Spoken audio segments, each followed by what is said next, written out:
Olá, meu povo! Vamos lá, vamos seguir a nossa leitura do livro O Poder do Agora, de Eckhart Tolle. Então, vamos lá. Vamos para o primeiro capítulo que tem o título Você não é a sua mente. Então, vamos lá, vamos seguir a leitura, tá? O maior obstáculo para a iluminação. Iluminação, o que é isso? Lembrando que este livro é uma compilação de perguntas e respostas, tá? Então, como a gente viu na introdução, ele pegou várias perguntas recorrentes das palestras que ele fazia e aí ele começou a responder e fez um livro, tá? Então, vamos lá. Iluminação, o que é isso? Por mais de 30 anos, um mendigo ficou sentado no mesmo lugar, debaixo de uma marquise. Até que um dia, uma conversa com um estranho mudou a sua vida. Tem um trocadinho aí pra mim, moço? Murmurou, estendendo mecanicamente o seu velho boné. Não, não tenho, disse o estranho. O que tem nesse baú debaixo de você? Nada. Isso aqui é só uma caixa velha. Já nem sei há quanto tempo sento em cima dela. Nunca olhou o que tem dentro? Perguntou o estranho. Não, respondeu. Pra quê? Não tem nada aqui? Dá uma olhada dentro, insistiu o estranho, antes de ir embora. O mendigo resolveu abrir a caixa. Teve que fazer força para levantar a tampa e mal conseguia acreditar ao ver que o velho caixote estava cheio de ouro. Eu sou o estranho, sem nada para dar, que está lhe dizendo para olhar para dentro. Não de uma caixa, mas sim de você mesmo. Imagine que você esteja pensando igual o mendigo, pensando indignado, mas eu não sou um mendigo.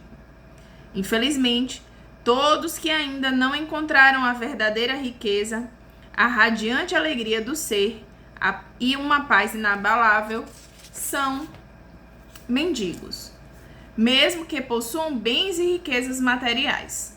Buscam do lado de fora migalhas de prazer, aprovação, segurança ou amor. Embora tenham um tesouro guardado dentro de si, que não só contém isso tudo isso como é infinitamente maior do que qualquer coisa oferecida pelo mundo. A palavra iluminação transmite a ideia de uma conquista sobre-humana, e isso agrada ao ego, mas é simplesmente o estado natural de sentir-se em unidade com o ser. É um estado de conexão com algo imensurável e indestrutível. Pode parecer um paradoxo, mas esse algo é essencialmente você. E ao mesmo tempo é muito maior do que você. A iluminação consiste em encontrar a verdadeira natureza por trás do nome e da forma. A incapacidade de sentir essa conexão dá origem a uma ilusão de separação, tanto de você mesmo quanto do mundo ao seu redor. Quando você se percebe, consciente ou inconscientemente, como um fragmento isolado, o medo e os conflitos internos e externos tomam conta da sua vida. Adoro a definição simples de Buda para a iluminação. É o fim do sofrimento. Não há nada de sobre-humano nisso, não é mesmo? Claro que não é uma definição completa. Ela apenas nos diz que a iluminação não é o sofrimento. Mas o que resta quando não há sofrimento? Buda silencia a esse respeito. E esse silêncio implica que teremos de encontrar resposta por nós mesmos. Como ele emprega uma definição negativa, a mente não consegue entendê-la como uma crença ou como uma conquista sobre-humana. Um objetivo difícil de alcançar. Apesar disso, a maioria dos budistas ainda acredita que a iluminação é algo apenas para Buda e não para eles próprios, pelo menos não nesta vida. Outra pergunta, né? Você usou a palavra ser pode explicar o que quer dizer com isso? Ser é a eterna e sempre presente vida única, que existe além de inúmeras formas de vida, sujeitas ao nascimento e à morte. Entretanto, o ser não está apenas além, mas também dentro de todas as formas, como a mais profunda, invisível e indestrutível essência interior. Isso significa que ele está ao seu alcance agora, sobre a forma de um eu interno mais profundo que a verdadeira natureza dentro de você. Mas não procure apreendê-lo com a mente. Não tente entendê-lo. Só é possível conhecê-lo quando a mente está serena. Se estiver alerta, com toda a sua atenção voltada para o agora, você até poderá sentir o ser, mas jamais conseguirá compreendê-lo mentalmente. Recuperar a consciência do ser e submeter-se a esse estado de percepção dos sentidos é o que se chama iluminação. Mais uma pergunta. Quando você diz ser, está falando sobre Deus? Se estiver, por que não diz expressamente? A palavra Deus tornou-se vazia de significado ao longo de milhares de anos de utilização imprópria.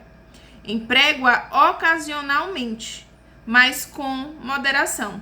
Considera imprópria a sua utilização por pessoas que jamais tiveram a menor ideia do reino do sagrado, da infinita imensidão contida nessa palavra, mas que a usam com grande convicção, como se soubessem do que estão falando.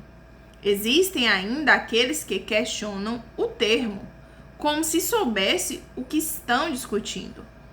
Esse uso indevido dá origem às crenças, afirmações e delírios absurdos, tais como: o meu ou o nosso Deus é único e verdadeiro, o seu Deus é falso. Ou a famosa frase de Nietzsche: Deus está morto. A palavra Deus se tornou um conceito fechado. Quando a pronunciamos, criamos uma imagem mental. Talvez não mais a de um velhinho de barba branca, mas ainda uma representação mental de alguém ou de algo externo a nós, quase inevitavelmente alguém ou alguma coisa do sexo masculino. Tanto Deus quanto ser são palavras que não conseguem definir nem explicar a realidade por trás delas. Ser, entretanto, tem uma vantagem de sugerir um conceito aberto. Não reduz o invisível infinito a uma entidade finita. É impossível formar uma imagem mental a esse respeito. Ninguém pode reivindicar a posse exclusiva do ser. É a sua essência tão acessível quanto sentir a sua própria presença. A realização do eu sou que acontece. O eu sou isso ou eu sou aquilo. Portanto, a distância é muito curta entre a palavra ser e a vivência do ser. Mais uma pergunta. Qual é o maior obstáculo para vivenciar essa realidade? Identificar com a mente o que faz com que estejamos sempre pensando em alguma coisa. Ser incapaz de parar de pensar é uma aflição terrível, mas ninguém percebe porque quase todos nós sofremos disso. E então, consideramos uma coisa normal. O ruído mental incessante nos impede de encontrar a área de serenidade interior que é inseparável do ser. Isso faz com que a mente crie um falso eu interior que projeta uma sombra de medo e sofrimento sobre nós. Examinaremos esse ponto detalhadamente mais tarde. O filósofo Descartes acreditava ter alcançado a verdade mais fundamental quando proferiu sua conhecida máxima: penso, logo existo. Cometeu, no entanto, um erro básico ao equiparar o pensar ao ser e a identidade ao pensamento. O pensador compulsivo, ou seja, Quase todas as pessoas vivem em um estado de aparente isolamento, em um mundo povoado de conflitos e problemas, um mundo que reflete a fragmentação da mente em uma escala cada vez maior. A iluminação é um estado de plenitude, de estar em unidade e, portanto, em paz. Em unidade, tanto com o universo quanto com o seu eu interior mais profundo, ou seja, o ser. A iluminação é o fim, não só do sofrimento e dos conflitos internos e externos permanentes, mas também da aterrorizante escravidão do pensamento. Que maravilha, que maravilhosa libertação. Se nos identificarmos com a mente, criamos uma tela opaca de conceitos, rótulos, imagens, palavras, julgamentos e definições que bloqueiam todas as relações verdadeiras. Essa tela se situa entre você e o seu eu interior, entre você e o próximo, entre você e a natureza, entre você e Deus. É essa tela de pensamentos que cria uma ilusão de separação, uma ilusão de que existe você e um outro, totalmente à parte. Esquecemos o fato essencial de que, debaixo do nível das aparências físicas, formamos uma unidade com tudo o que é. Por esquecermos, quero dizer que não sentimos mais essa unidade com uma realidade evidente por si só. Podemos até acreditar que isso seja uma verdade, mas não mais a reconhecemos como verdade. Acreditar pode até trazer conforto. No entanto, a libertação só pode vir através da vivência pessoal. Pensar se tornou uma doença. A doença acontece quando as coisas se desequilibram. Por exemplo, não há nada de errado com a divisão e a multiplicação das células no corpo humano. Mas, quando esse processo acontece sem levar em conta o organismo como um todo, as células se proliferam e temos uma doença. Se for usada corretamente, a mente é um instrumento magnífico. Entretanto, quando a usamos de forma errada, ela se torna destrutiva. Para ser ainda mais preciso, não é você que usa sua mente da forma errada. Em geral, você simplesmente não usa a mente. Ela que usa você. Essa é a doença. Você acredita que é a sua mente. Eis aí o delírio. O instrumento se apossou de você. Não concordo muito com isso. É verdade que penso muito sem um objetivo definido, como a maioria das pessoas, mas ainda posso escolher como usar a minha mente para ter e conseguir coisas, e faço isso o tempo todo. Isso foi uma colocação de alguém, né, com relação a ele. Vamos lá, vamos ver o que ele falou. Só porque podemos resolver palavras cruzadas ou construir uma bomba atômica, não significa que estejamos usando a mente. Ainda como os cães adoram mastigar ossos, a mente adora transformar dificuldades em problemas. É por isso que ela resolve palavras cruzadas e constrói bombas atômicas. Mas essas coisas não interessam a você. Pergunto então, você consegue se livrar da sua mente quando quer? Já encontrou um botão que a desligue? A ideia é parar de pensar completamente? É outra pergunta. A ideia é parar de pensar completamente?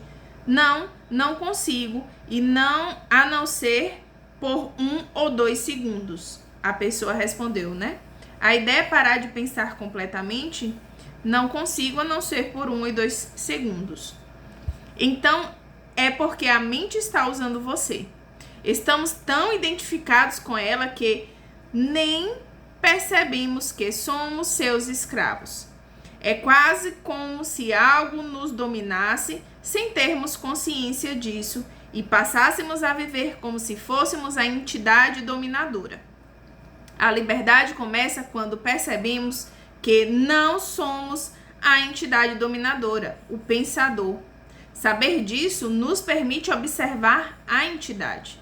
No momento em que começamos a observar o pensador, ativamos um nível mais alto de consciência.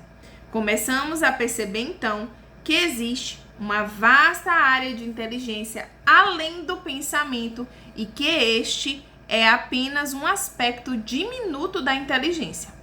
Percebemos também que todas as coisas realmente importantes, como a beleza, o amor, a criatividade, a alegria e a paz interior, surgem de um ponto além da mente. É quando começamos a acordar. Aqui eu vou dar uma pausa. Já temos 15 minutos de vídeo. E aí nós vamos fazendo assim de 15 em 15 minutos para não ficar cansativo, tá? Então, o próximo será libertando-se da sua mente. Nosso próximo vídeo. Mas por enquanto a gente vai ficar por aqui. Nós avançamos 1, 2, 3, 4 páginas, né? Começamos na página 15, estamos entrando na página 21. Tá ok? Então até o próximo vídeo do livro O Poder do Agora, que estamos lendo juntos. Aqui é Jordana Garcia, sou sua taróloga, sua terapeuta, e vamos seguir junto na leitura desse livro. Um cheiro, até a próxima!